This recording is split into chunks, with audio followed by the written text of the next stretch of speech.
Here's the back wheel off. I'm doing a top bushing change on the rear PDS shock, and it's a pain.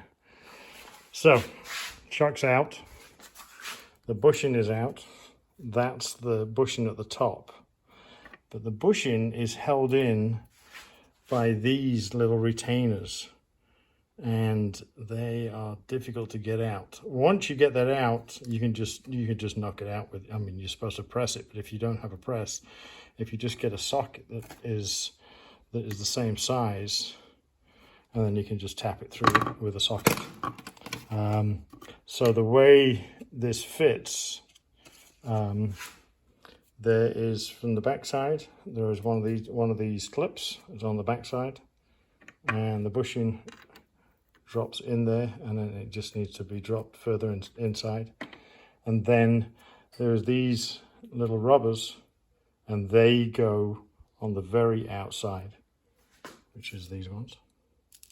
And then your bolt with the two outers go as well, and that's it. And then you just put it back together.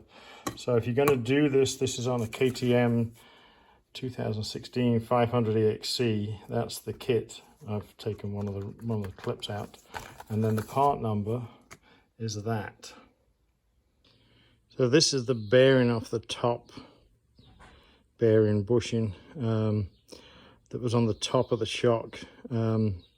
It still has movement in it, but you can feel it's not as smooth as it should be, so we change that out. So the kit to replace this and the two spring clips and the two foam inserts that go with it.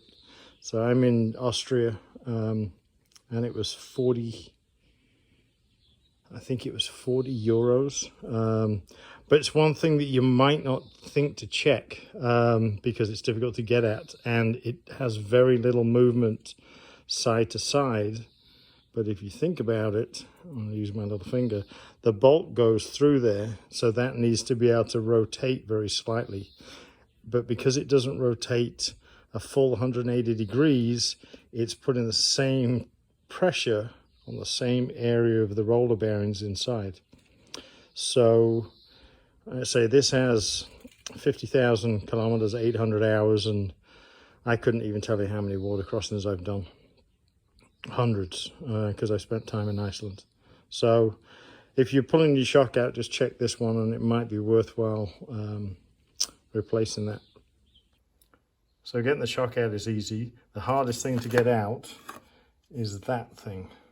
You need something very sharp to be able to get behind it and hook it. So quick video, hope it helps.